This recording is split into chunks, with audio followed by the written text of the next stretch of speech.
Aloha, hockey fans, and welcome to the BlueNote Fan Report. My name is Guy, the Hawaii Blues fan, and I'm your host on the only program out there that is by a fan, for the fans, and about you, the fans. Hockey's back. The round-robin tournament for the St. Louis Blues starts today. They play the Colorado Avalanche. Prior to this game, I got a hold of Tom Timmerman of the St. Louis Post-Dispatch, the other beat writer, along with Jim Thomas. He's in St. Louis. Jim Thomas is in Edmonton. And me and Tom had a very interesting conversation, as you're about to see. So sit back, give a warm welcome for Mr. Tom Timmerman, and don't forget to stay to the end of the credits. I think you're going to like this. Give a Blue Note Fan Report warm welcome to Mr. Tom Timmerman. Well, give a huge round of applause and a big welcome to Mr. Tom Timmerman, one of the two Blues beat reporters from the Post-Dispatch. Tom, thank you so much for showing up on the Blue Note Fan Report.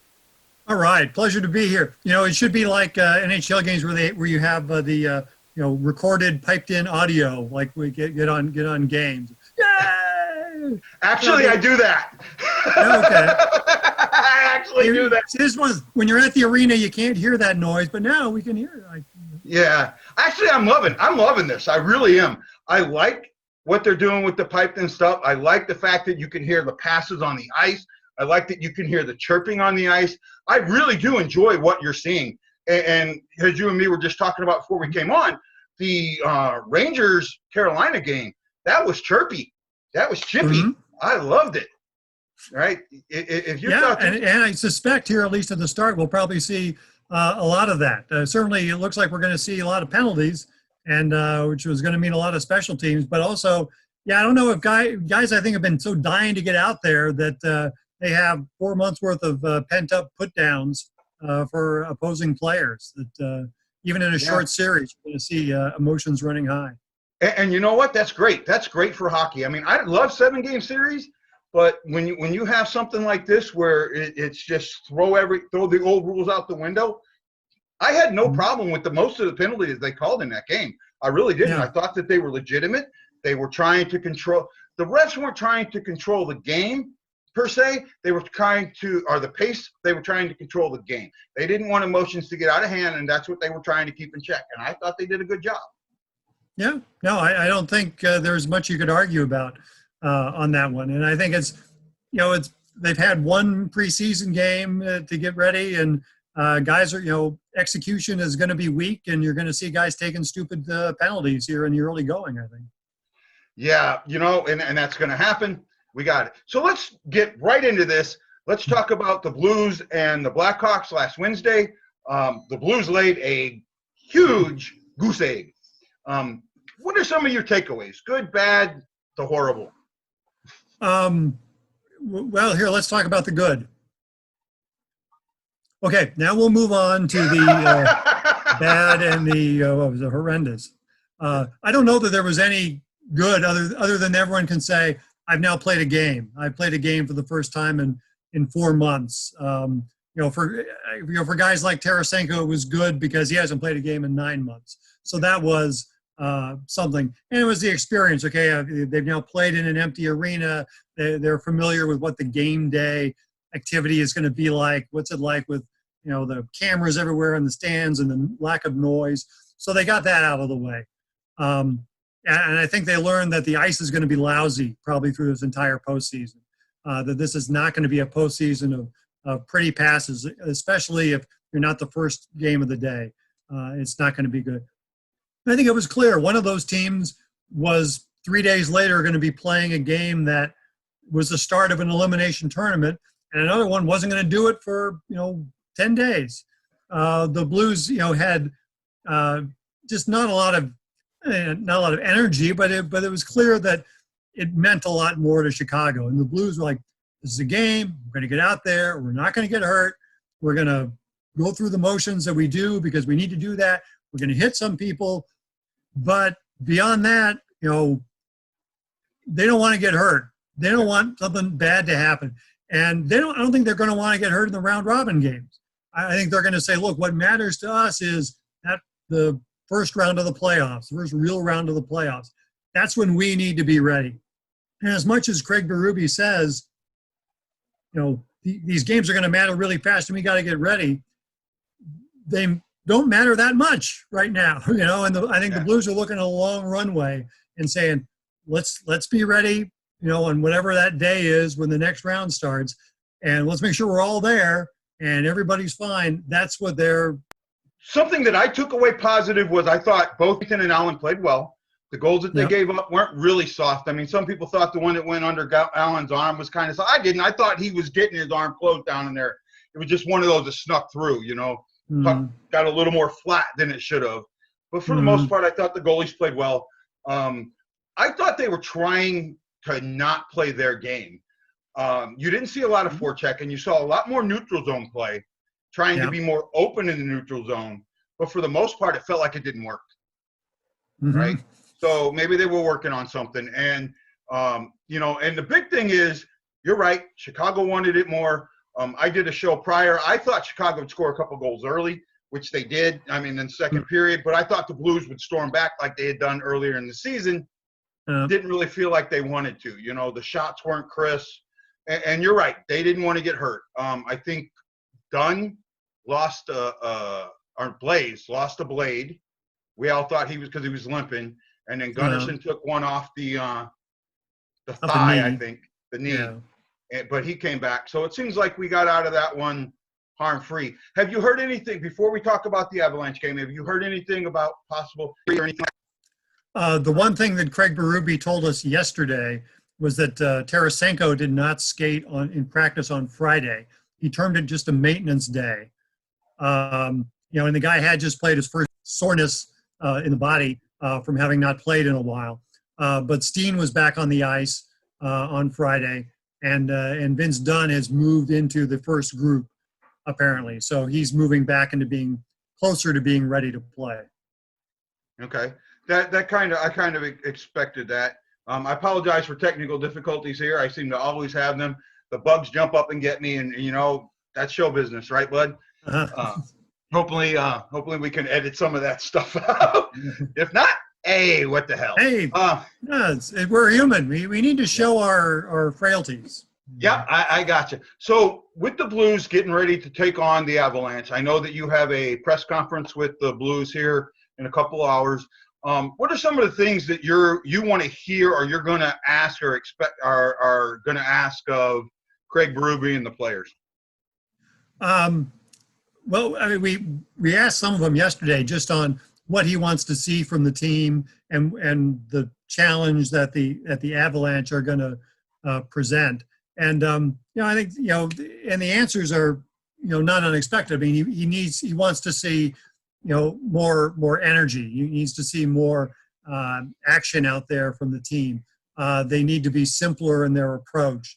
They need to not be trying to make the perfect pass. They need to get in their game, and they need to play their simple classic Blues style and get to it. And they need to be there when that next round begins.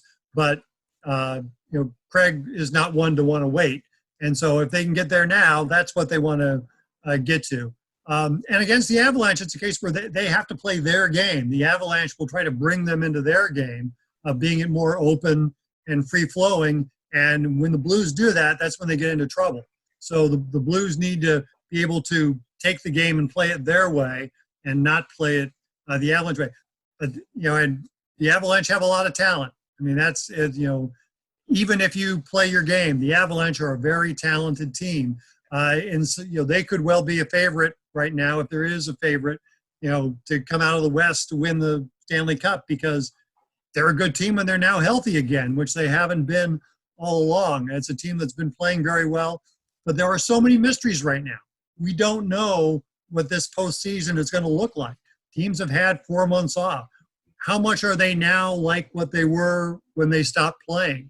And who knows what we're going to get out of this first round, best of 5 series. Teams that win the first game in the best of 5 series, I think it's something like 81% go on to win the series. So these things can be over in a hurry if you have 2 bad games to start. and we'll see how that plays out in the best of 7 round. Do those teams that played in the first round, do they have the momentum? Are they coming into that round and they've got the energy going and they've won a series and they're ready to go? And the Blues, because we've seen a lot of times the Blues, maybe they take just a little bit, wow, we saw it in the Stanley Cup final versus Boston last year. They didn't come out well. Game 1, Game 6, they had a chance to win at home. It's like, it's not. We'll wait to do it on the road. They kind of have to. They learn lessons in the process of how to react in situations. So, but how does that work? Do they have that luxury here in this series, in this playoffs? There's so many unpredictable things, so many variables. We have no idea how they're going to play out. So we'll see. Vladimir Tarasenko hasn't played in 9 months. How ready is he to go? How will he look? Everybody else hasn't played in 4 months. So is the difference between where he was before, and now going to be less because everybody's going to be a little rusty? Who knows? No one knows what this is going to be like. Yeah, no, I'm with you on there. I see that same feeling of, what's happening, what's going there, how the X factor. This is, and if you wanted to name this playoff or this playoff season, it would be the X factor, because that's exactly what this is. There are, like you said, so many unknowns. So there's one thing that I think plays into the Blues' favor that the Avalanche thinks is their strength, is Grubauer. The 2 times that we faced Grubauer earlier in the year, we lit him up. Mm-hmm. And if they're going to start Grubauer, I think the Blues, eyes might get a little bit bigger. Francoeur destroyed us. You start Grubauer, and you have a chance of lighting him up early, I think. It's possible. Again, goalies, are always the big variable in any postseason. And if your goalie gets hot, you're in. That solves a myriad of problems for you. So we'll see. Yeah, but that could be a factor as to. So many teams, not so many, but several teams have choices in goal. And what do they do? Who do they go with in these situations? There's the expectation that you'll see more teams making goalie changes. That it's not going to be like most postseasons where you got one guy and you ride him, until that horse dies. They're not going to do that. The teams see trouble. They're going to make moves much sooner. That's the expectation. And Craig Berube's talked about it, not necessarily with the goalie, but just with the team at large, that things are going to happen fast, and he is prepared to make changes in his lineup. Normally you have 25 guys on the roster, and now you've got 31. Well, the regular season is 23. Right. And then you suit up 20 for any game. Yeah. So here you'll still have 20 in any game, but now you can have up to 31 players. Though I will say, it's 23 in the regular season. You have what they call the black aces that they bring into the postseason. So you have that depth. So, there's probably 3 or 4 of these guys, Pagansky, Pouliot, Kostin, Jake Wallman, and Ville Husso, who would kind of your classic black ace reserve. But, I don't rule out seeing Kostin in this series, in this postseason. I was thinking the same thing. Because here's another thing with a 4-month layoff, is that this isn't really the end of the 2019-20 season. It's the start of the 2021 season. And so Klim Kostin and some of these young guys, in a way, are a year older. This is Klim Kostin's 3rd year. This is Robert Thomas's 3rd year. So there are young guys who are now more veteran. This is another season for them. And by the same factor, for a guy like Alexander Steen, it's another season for him. He is 4 months older. And that's something you could see with guys on the other end of the spectrum, that they're one more year, in effect, into their career. And we don't know how that's going to go either. That's another variable when you have guys like that. But I wouldn't be surprised if we see Kostin. I think Troy Brouwer is going to be first in line in that situation, just because they're going to like Brouwer's experience. We'll see McEachern almost assuredly at the point when Barbashev leaves the team. Those are the guys that I think, Nico Mikkola, though he's the eighth defenseman, when Dunn gets back in, there's more guys in front of him to get in.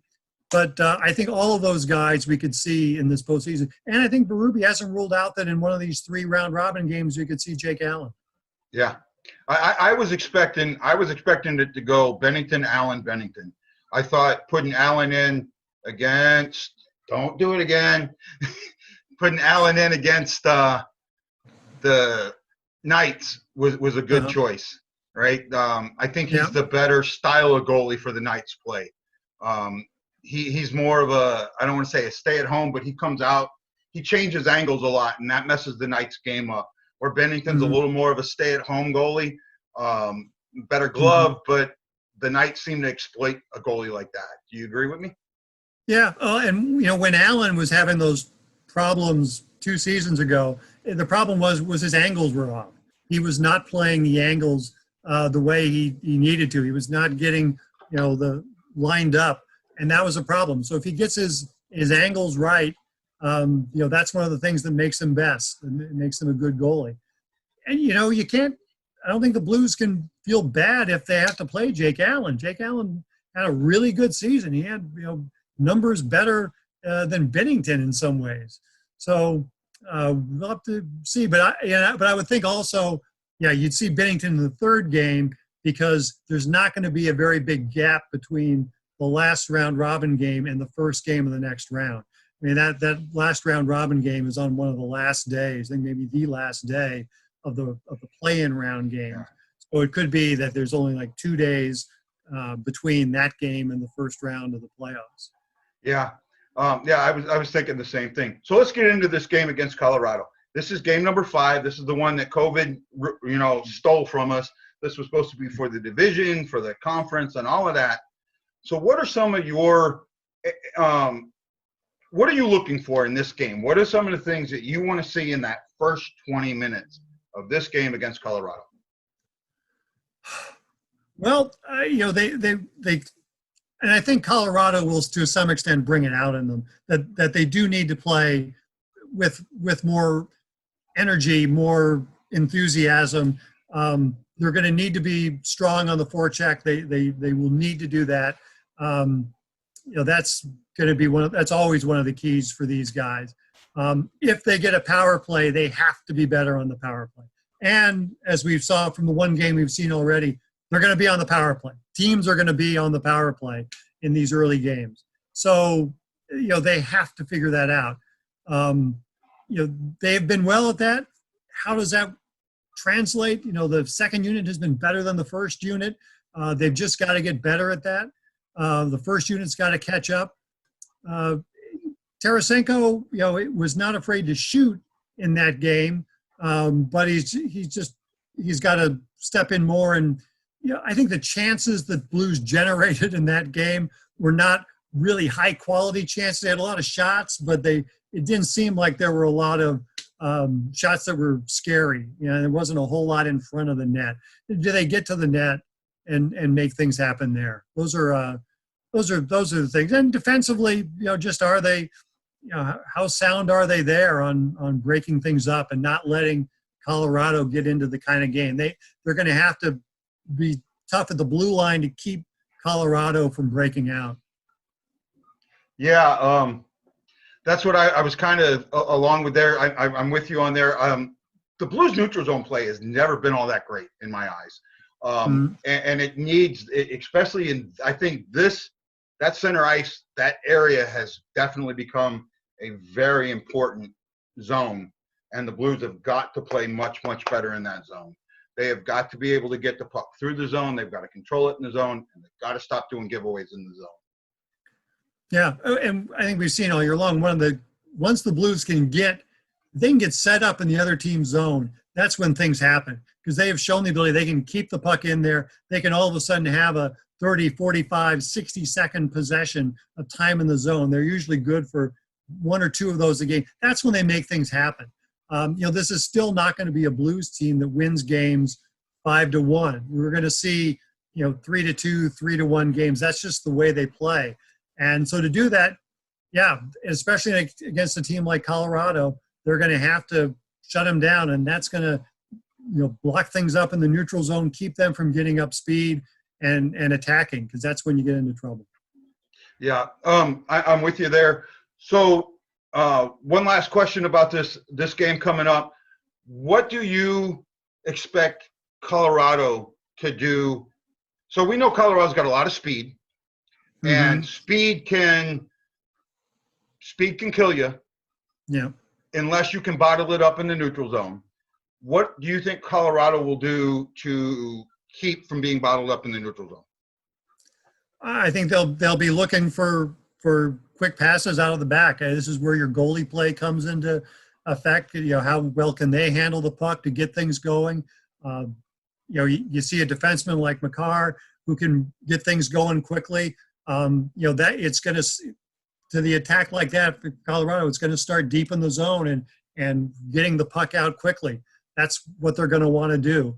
To get it into the neutral zone and then skating it through there, rather than skating it from the back, but making some quick passes to get it going in that direction, I think. Okay. Well, last question for you, Tom. I kind of love this.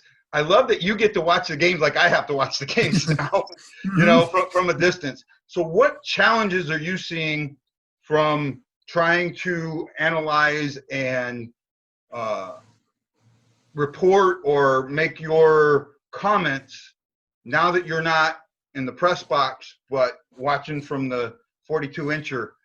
Yeah, it's so much harder because you can't see the whole ice. You're limited to what the camera angle, which is going to show from the blue line in, and that much space, and so it's harder to see as plays develop what's up ice, what the situation is, but also like injuries. Someone gets hurt, someone goes down the tunnel, and you don't see that unless it's on camera. You don't know, and all of a sudden a player can vanish and you have no idea where they are. Or if you haven't seen somebody in a while, when we're at a game in person, we can count heads on the bench. Are there the right number of guys on the bench? And then okay, now who's not on the bench? And so in watching on TV, you can't do that. And so there are sometimes, if a guy stops playing for a while, is it just because Berube's shortened the bench? Mackenzie McEachern in the Chicago game suddenly appears on the line with O'Reilly and Perron. So I guess just before I let you go, I got to put you on the spot, Tom. Prediction. Well, as we said before, this can go any way, and so many variables. And I'll preface this by saying, in just about every round of the playoffs last year, I picked against the Blues. I think I picked San Jose. I think I picked the Bruins, and so everyone should keep that in mind. That I did really bad last year on this. I am inclined to say the Bruins again. That I'm gonna go with, and it could be anybody. There are every team that's 24 teams. Have a chance. Montreal has got a decent chance of winning this thing, but I think right now the Bruins are just a little better in every way, though Tuukka Rask has been, has missed practices the last couple of days. So it can change in a hurry. Out of the West, I'm going to say Colorado or Vegas, which means the Blues have probably a better chance to win than they did 5 minutes ago. Okay. And last question then, one more. I'm getting good at these last questions. This is your third last question, guy. Hey, this is the third time that I've done that. Predictions for tonight's game or tomorrow's game. Tomorrow's game. I think this game means more to the Avalanche than it does to the Blues.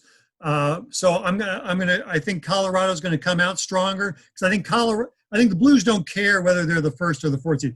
Berube may care. Berube wants wins, but the players ultimately are thinking it doesn't matter whether we're 1 or 4. I think Colorado, because they haven't won a Stanley Cup, at least with this cycle, these guys has something to prove. They want to be the top seed or want to be good. So I'm going to say it could be like a Colorado, 4-1 win. I was thinking Blues 3-2. I thought it would be a tough game, but that's great. Hey, Tom, it's going to be 1-1, and whoever gets that third goal is going to be the team that wins it. Yeah, I kind of on you there. So thank you so much for showing up. I hope this isn't the last time you're on. Hopefully I can get some more before the first round goes. I know your counterpart, Jim Thomas, is a pretty good fan and friend of mine, and I'd like to put you in that boat too. So thank you so much. Glad to be here, Guy.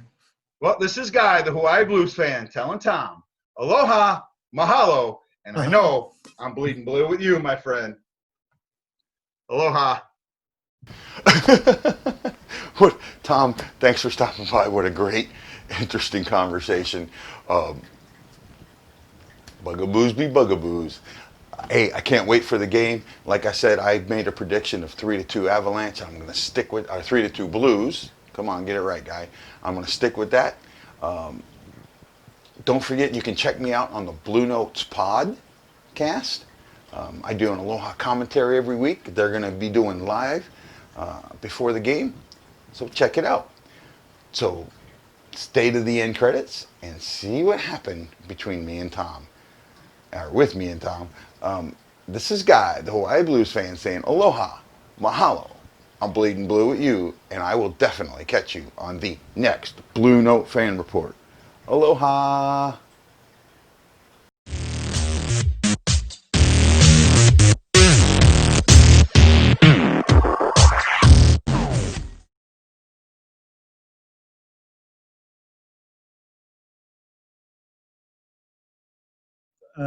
Aiming at, and that was very clear, I think, in how the Blues approached that. So it would have been nice to see a little more. Your background is falling over. Yeah, I see that.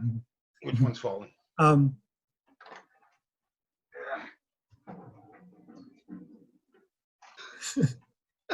So, Let's pause.